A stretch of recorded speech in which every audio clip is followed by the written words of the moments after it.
نحمده ونصلي على رسوله الكريم أما بعد فأعوذ بالله من الشيطان الرجيم بسم الله الرحمن الرحيم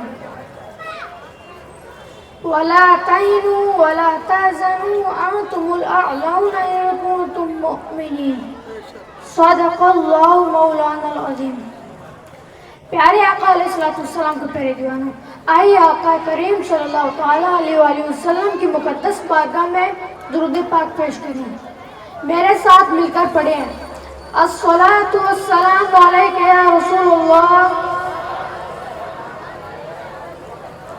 الصلاۃ والسلام علیک یا حبیب اللہ، الصلاۃ والسلام علیک یا نبی اللہ،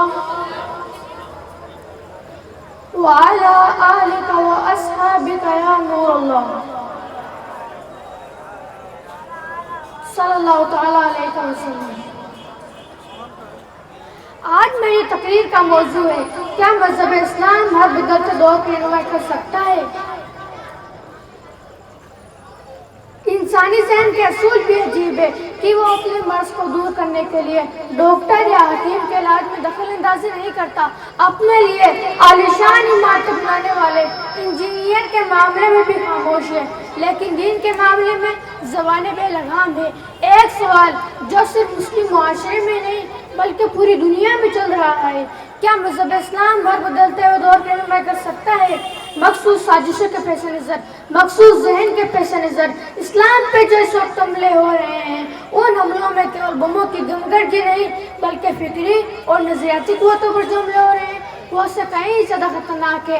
جب زمینوں پر بم برستے ہیں تو زمین بنجر بن جاتی ہے، لیکن جب ذہنوں اور دلوں پر بم برستے ہیں تو دل کی زمین بنجر بن جاتی ہے۔ اور جو حملے آج اسلام پر مغرب یعنی پچھم کی طرف سے ہو رہے ہیں وہ اسلام کی نظام عدل یعنی نیائک برمالین، نظام معاشرت یعنی سماجک ویوستھا، نظام تمدن اور نظام معیشت یعنی ارتھ ویوستھا کے الگ الگ حصوں پر ہو رہے ہیں۔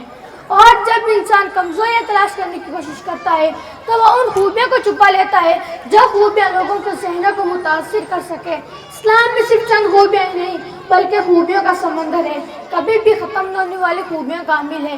ہمارے ذہن اب تک ان خوبیوں کا احاطہ نہیں کر سکا۔ جیسے جیسے زمان آگے بڑھتا جائے گا اسلام کا چہرہ اور زیادہ نکھرتا جائے گا، اور وہ لوگ جو اسلام کی نظریاتی طاقت سے خوف زدہ ہیں وہ اسلام پر طرح طرح کے اعتراضات کرتے ہیں، اور وہ جانتے ہیں کہ زیادہ تر مسلمان اسلام کے قوانین اور اس کی پریبھاشا سے ناواقف ہے۔ اور جب آدمی کسی ڈاکو کے حملے سے ناواقف ہو تو بڑی آسانی کے ساتھ اپنا گھر لوٹا بیٹھتا ہے، اور یہ باطل قوتیں سمجھتی ہے کہ مسلمان اسلام کی تعلیم سے اتنا ناواقف ہے کہ کلمے کا مفہوم کو بھی نہیں سمجھتا ہے۔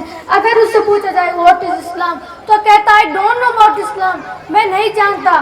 وہ اسلام کی ڈیفینیشن سے بھی ناواقف ہے۔ جب سچویشن یہ ہے تو اسے آسانی کے ساتھ نظریاتی حملوں کا شکار بنایا جا سکتا ہے۔ اور آج اسلام پر کیچڑ اچالنے والی الیکٹرانک میڈیا، پرنٹ میڈیا اور سوشل میڈیا کے ذریعے سے اپنی زہریلی سوچ کو اپنے غضبناک لب و لہجوں سے خاص طور پر امت مسلمہ کو، نوجوان اور نئی نسل کو گمراہ کرنے کی کوشش کر رہے ہیں۔ اب سوال یہ ہے کہ کیا مذہب اسلام ہر بدلتے دور حاضر کی رہنمائی کر سکتا ہے؟ اگر نہیں تو اسلام کو دور حاضر کے حوالے کر دو۔ اسلام پر بمباری کرنے کی کیا ضرورت ہے؟ دور حاضر خود سمجھ لے گا۔ یاد رکھو جو مذاہب اپنے دور کی رہنمائی نہیں کر سکے ان مذاہب کو انہی کے دور نے کچل دیا ہے، ان پر نظریاتی حملوں کی ضرورت پیش نہیں آئی ہے۔ پیارے آقا علیہ السلام کے پیارے دیوانوں، اب دور حاضر میں بھی غیروں کے خیالات یہ ہے کہ اسلام بھی عقل کا ساتھ دے نہیں سکتا ہے، اسلام بھی نظریات کا ساتھ دے نہیں سکتا ہے، اسلام بھی عقل حاضر کی چمک دمک کے سامنے ٹھہر نہیں سکتا ہے۔ تو میں عرض کرنا چاہتا ہوں کہ وہ اس میں اس لیے کامیاب نہ ہو سکے کہ اسلام میں اللہ تعالیٰ نے انسانوں کو سب سے پہلے شعور اور فکر کی راہ پہ ڈالا ہے۔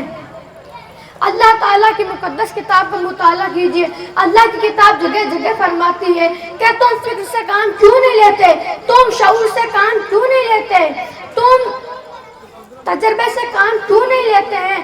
ایک علم ارضیات جسے جیولوجی کہتے ہیں، جیولوجی کو پڑھنے والے جانتے ہیں کہ یہ ایک مستقل سائنس ہے۔ کیا قرآن پاک نے زمین پر غور و فکر کرنے کا حکم نہیں دیا؟ کیا یہ جیولوجیکل علم کی بنیاد نہیں ہے؟ فلکیات کا علم یعنی اسپیس سائنس آج کے دور میں بہت مشہور ہے۔ آج کا انسان چاند پر جا رہا ہے، سورج کی کرنوں کو گرفتار کر رہا ہے، بقا زمانوں کی گہرائیوں کو سمیٹنے کی کوشش کر رہا ہے، لیکن کیا آسمانوں پر نظر کرنے کا حکم قرآن نے نہیں دیا؟ کیا تاروں کے انجم پر نظر کرنے کا حکم قرآن نے نہیں دیا؟ کیا افلاک پر تدبر کرنے کا حکم قرآن نے نہیں دیا؟ پھر اسے اتنا بلند بنا کے پیش کیا کہ تدبر کیا ہی نہ جا سکے۔ یاد رکھو، جہاں عقل انسانی پھیل ہو جاتی ہے وہاں وہ عقل انسانی سجدہ کر دیتی ہے۔ ستاروں کو سجدہ اسی لیے ہوتا رہا کہ عقل انسانی سمجھ نہ سکی، چاند و سورج کو سجدہ اسی لیے ہوتا رہا کہ عقل انسانی سمجھ نہ سکی۔ پورا یوروپ اور اس کے کئی زیادہ تر ممالک چاند و سورج کو سجدہ کرتے رہے کہ عقل انسانی سمجھ نہ سکی۔ آج شعور انسانی، عقل انسانی چاند و سورج پر جانے لگے ہیں۔ جو انسان گرفت میں آ چکے ہیں وہ معبود تو نہیں بن سکتے ہیں۔ کیا میرے آقا علیہ الصلوۃ والسلام کی معراج پاک اس بات کو ظاہر نہیں کرتی؟ کیا تم چاند و سورج کو سجدہ کرنے کی کوشش کیوں کر رہے ہو؟ جو میرے مصطفیٰ کی گرد راہ بن چکی ہے، جو مصطفیٰ معبود نہیں بن سکے، جن کے قدموں کی گرد راہ چاند و سورج بن چکے ہیں، تو یہ چاند و سورج معبود کیسے بن سکتے ہیں؟ آج عقل انسانی نے چاند و سورج کی گھٹیاں سلجھا دی ہے، زمین سے سورج تک کے فاصلے ناپ لیے ہیں، بہت سے تاروں پر آج انسان جا رہا ہے، تو یہ معبود کیسے بن سکتے ہیں؟ آج عقل انسانی نے انہیں شکست دے دی ہے۔ قرآن پاک 650 سال پہلے فرماتا ہے وَسَخَّرَ لَكُمُ الشَّمْسَ وَالْقَمَرَ دَائِبَيْنِ۔ ترجمہ، تمہارے لیے چاند و سورج مسخر کیے ہیں جو برابر چل رہے ہیں، نہ تھکے نہ رکے، اور تم ان سے روزی بھی فراہم کرتے ہو۔ میرے پیارے آقا علیہ الصلوۃ والسلام کے پیارے دیوانوں، اسلام کی وہ ساری کائنات حقیقتیں جن پر علم کی بنیاد ہے یا نئے نظریات کی بنیاد ہے، ان کے لیے پہلے سے بنیاد فراہم کی ہے۔ سمندر کا علم ایک مستقل سائنس کی حیثیت رکھتا ہے۔ کیا سمندر پر غور و فکر کرنے کا حکم قرآن نے نہیں دیا؟ میرے اللہ کے رسول نے کئی ساری مثالیں دی ہے، اگر وہ چاہتے تو نہ دیتے۔ میرے پیارے آقا علیہ الصلوۃ والسلام نے اگر سارے عالم کی رہنمائی